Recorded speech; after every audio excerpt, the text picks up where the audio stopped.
sisters in Christ and people of YouTube.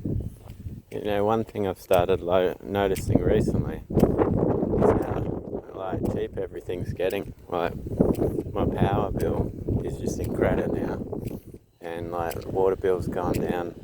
Everything, since the narcissist has left, has significantly decreased. And I remember one of the final insults the narcissist did, because I'm looking at my bin today and it's just filthy and covered with all these different sauce bottles, liquids everywhere, because I neatly put the narcissist fridge down in the garage so that they could pick it up. I taped it up. You know, I think one of the sauce bottles spilled out of the fridge, so I cleaned it up, I put it in the bin, and just as the last act of defiance, they've just decided to just overload my bin with just all the crap that was in their fridge that's been rotting for over a month. Not with any bags or anything, just straight in there, so there was all these different sauce bottles, you know, soy sauces, barbecue sauces, and all this weird Asian stuff. I don't know what you call it, but it's not the sort of stuff that you want to just be simmering in the bottom of your bin for, you know, a couple of weeks. And it's just like, this person never paid any rates and they just don't live there, and it's like, oh, I'm just going to use your bin to put all my crap in, and essentially doing what I always do, making my problem everyone else's problem, and never taking any accountability. Like, what should have happened is she should have taken that bin taped up as I'd given it, and then cleared out her crap into her own bin. But you know, they never actually take any accountability for their actions. And you know, if I have to clean up after them, it's no different than my life with them. So yeah, that's, I guess, a small price to pay when you think about the big picture, that they're gone. They're finally gone. So life is good. And this person doesn't realise, but every little rebellion, every nasty act that you do to someone is going to come back on you like tenfold, because God's had enough. He's like, you never deserved this person, let alone did you treat him well. And yeah, it's going to come back and bite them. So every time they think, oh, I'm going to do something nasty to Jamie, I just think about that. I just think, well, that's going to be interesting, because it's going to just come back on you. So it doesn't really bother me anymore. It's like, well, you know, you're just hamstringing yourself, making life difficult. And to go from I've had solar panels in the roof and never had a decent bill. Like, it's always been it's still a couple of $100 a month, you know, and then all of a sudden I'm in credit. Like, it's just like, you know, I'm not using anywhere near the power that those other two that were living in my house, those parasites, were using. And when you've got someone that's like, you know, tells you, oh yeah, my kid needs the light on in every room all the time because they're scared of the dark at 11 years of age, you're kind of like, what? Like, haven't you taught your kid that, you know, there's nothing bad in the dark, like there's no gribblies, there's nothing to worry about? Like, haven't you taught your kid to mature? Like, because at that age, to be scared of something like that is a real concern. You know, I can understand a kid needing a nightlight so they can see themselves around, but yeah, it just really baffled me, and this is why my power bill was so huge. But when you add it up over years, like, that's a lot of money wasted that you could have had another holiday for. You know, you could have just built something on the house, like a patio. These are all things that you know, the narcissist doesn't realise, that you know, money doesn't grow on trees, but if you use it wisely, you can prosper, you can get a lot further in life if you use it wisely, because God doesn't just give you all these things just for you to waste them in needless ways. Because even when you just you have your job and you have a certain amount of money each week, that's a blessing from God, you know.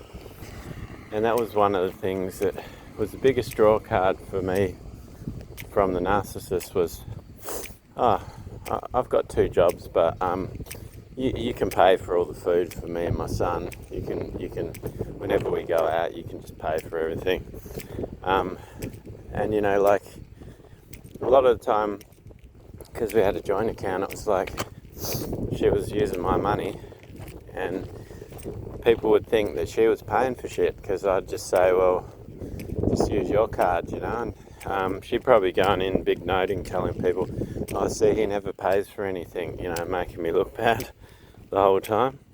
And this is the sort of creature that she is. But yeah, even like you'd go out for a work function, right? Like I went out for a work function and she decided she wanted a kid to tag along, and they'd actually pay for him on a set menu. But nah, her kid just had to be difficult and had to have the most expensive thing on the menu, which I think was king prawns or something.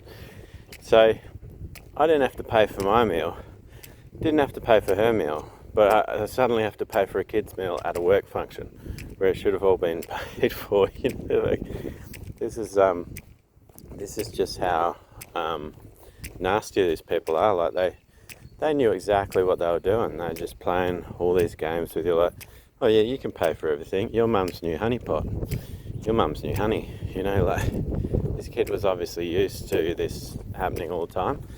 And that's where you have to be so careful with narcissists, because since I split from this person, like, I always just seem to just have more money than I need, more, just more of everything. Like, I go out and I just get a modest amount of food each week, and it lasts me, you know, and you know, everything that I have is modest compared to how we used to live, where it was like the fridge is overloaded all the time. The narcissist was always overfeeding you, because they have a compulsion for gluttony. They just love their food and they overeat all the time, so they want to make you overeat all the time. And yeah, it's just good being in charge of what goes inside of my body, and not having someone that just doesn't know how to behave like an adult and how to look after themselves. Because I'd told the narcissist when we first started arguing, I said, look, I don't actually need you. I can live perfectly fine by myself, and you keep telling me I need you. Like, I've raised my own daughter. I know how to cook. Like, even though I don't cook for you, because you're always kicking me out of the kitchen, like I do actually know how to cook. Like, I've done it for years. And she's always like, oh, you need me and all this stuff. And it's like, nah, not really. And she never believed me. And now it comes down to it, and it's like, I'm actually enjoying it, where I can just cook for myself. I can use my kitchen and, you know, feel so independent now.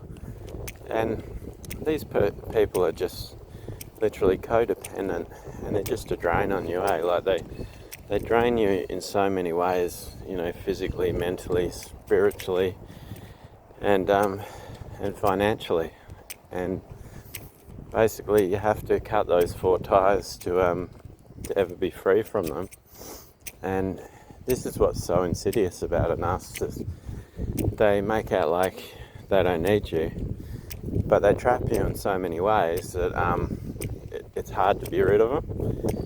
And I think the reason I defeated my narcissist so quickly was because I'd done my research for quite a few months on it before the final discard, and it was like I knew that I had to go no contact straight away, and I was really stubborn and really resolute there. Like I never checked their social media.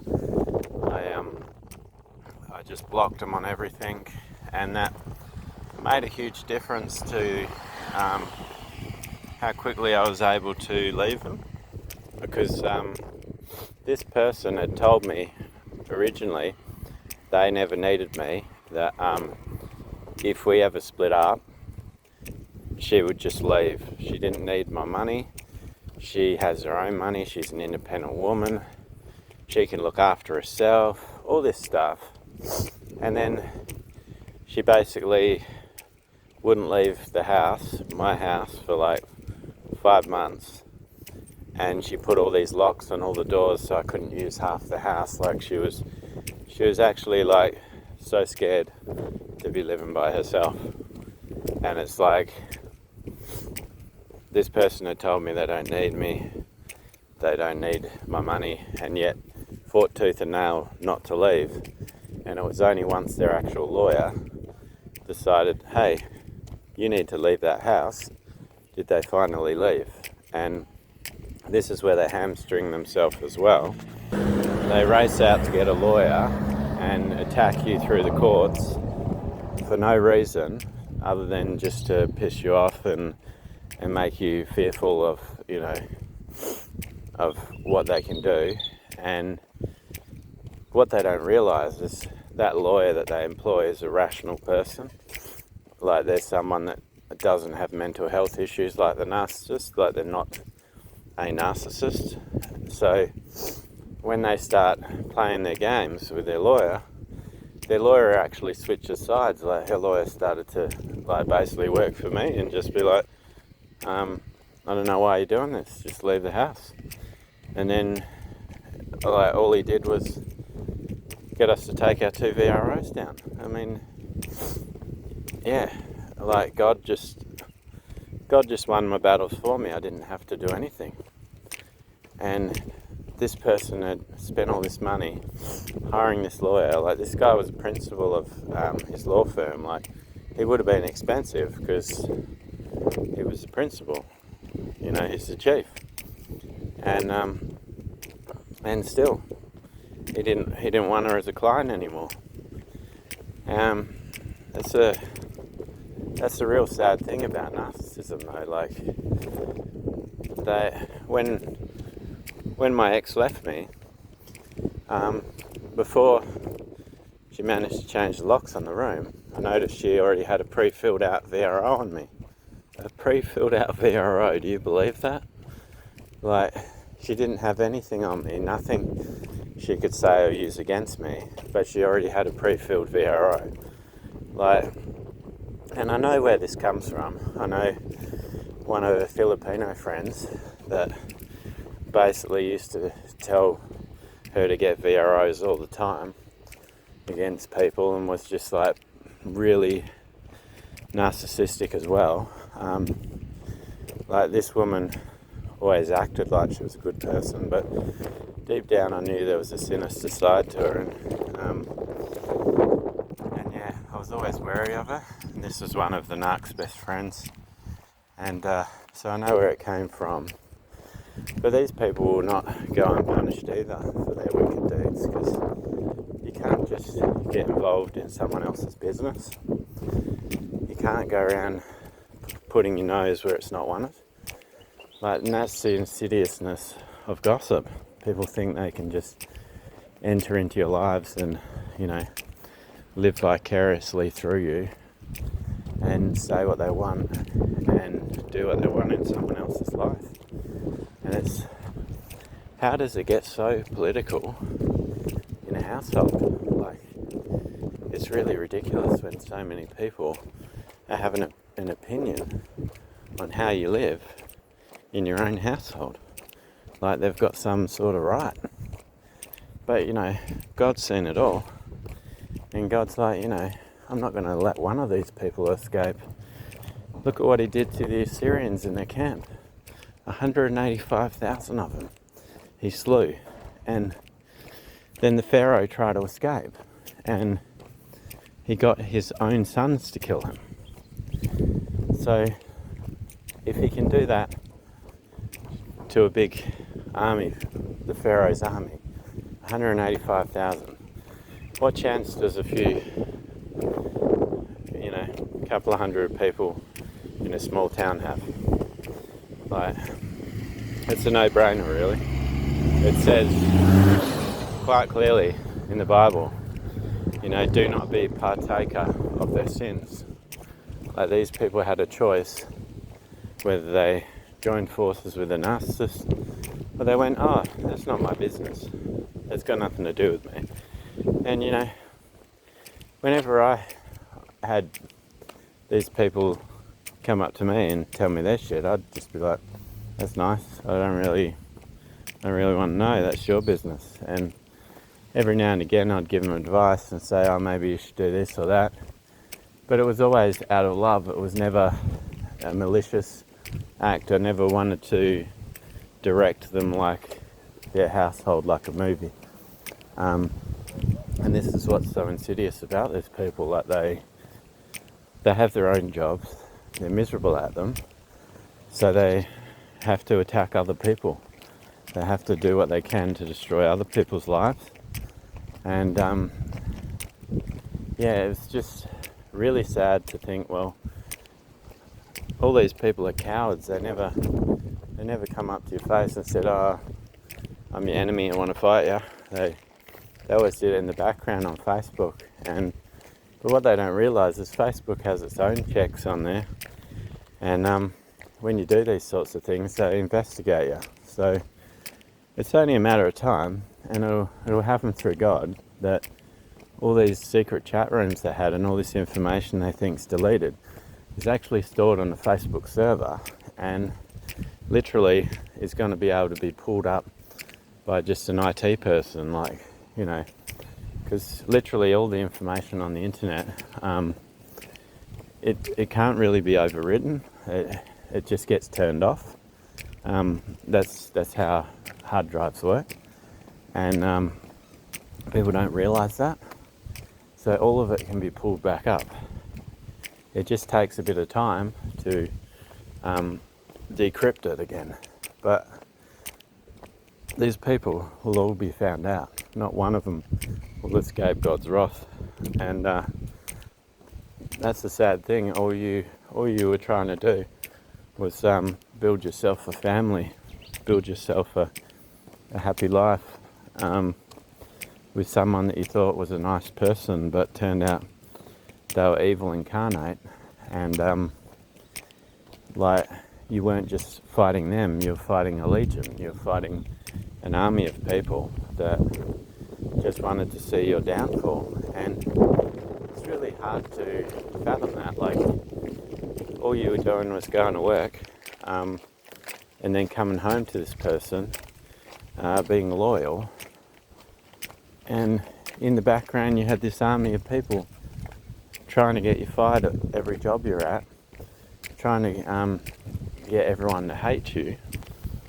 But there's also positives there too, because you think, well, at least these people showed you who they were, because now you know to not have any involvement with these people. And the truth comes out about these people. Even the ones that got me removed from the prison. Like, in my job, I run into people that know them, and they're like, "Oh yeah, he's a prick. Oh yeah, he's a swinger. He's this, he's that." And oh yeah, okay. So people know who they are, and God will just use those people to destroy them at the end of the day. And not one person is going to escape his wrath. And I haven't had to do anything. And what they don't realise too is when you're chosen one of God, you've got many talents. You're a jack of all trades. So I've never really cared what I do. Like, as long as I can do it, I just I could do any kind of work. I'm not really fussed, and a lot of people can't.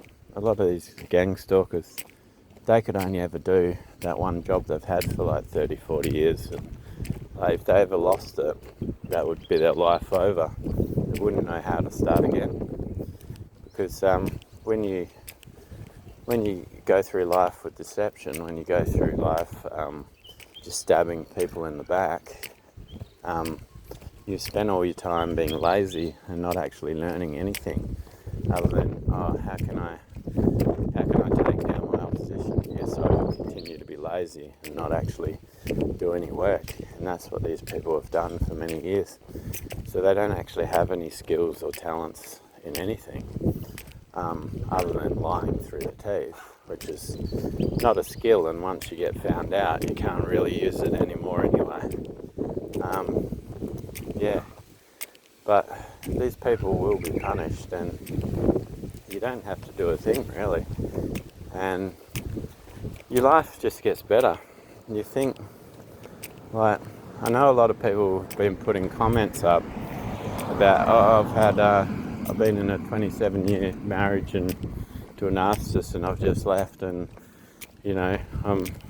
I'm not handling it well. I'm falling apart and all this stuff.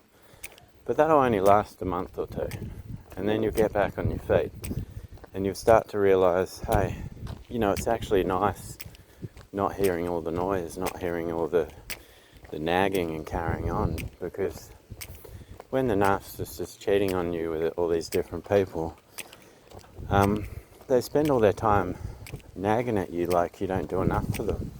And it's almost like their guilt projecting onto you that, I've got to make him look bad because I've cheated on him. I have to convince myself that my bad actions are actually justified. So they sit there nagging you, they sit there hating you, and they just, they're forever, don't want to see you happy. Now, one thing you learn very quickly is once the narcissist loses you, the premium supplier, the one that provided everything, they start unraveling because they can't find someone that actually wants to keep them. Like, for the longest time, she couldn't find anyone that would have her child. Like, she would always disappear on the weeks that she didn't have him. But whenever it was the week she had him, she had to come back. And that means there's only one place she could be residing. And her son would be going through it too, just thinking, I had my own room before, I had this, I had that. And Jamie provided all that stuff for us. They'll be thinking about it, and that's like their karma as well. It's like, nothing is wasted that happened to you. Like, God will use all of it for judgment on these people. And once you lose these people from your life just gets 100% better. The only thing I'll miss from the narcissistic relationship I had was my goddaughter, Bob. That's the only thing I miss. And hopefully one day I'll run into her and she'll remember me and she'll smile. And that'll just make it worthwhile that, the time I spent with her, that she actually appreciated it. She was such a cheeky little girl, really cheeky. She if there was any rules, she'd be breaking them all the time. But it was hard to stay mad at her because she was such a pretty little girl, and even though she was cheeky, she was still a good girl. It's just funny. We bonded pretty well for a couple of people that didn't understand each other. She was Vietnamese and didn't speak any English at all. And she was just learning it last time I saw her. But still, I think she was too shy to use it anyway. Well, God bless all of you. Remember, Jesus loves you. I love you and have a blessed day in Jesus' name.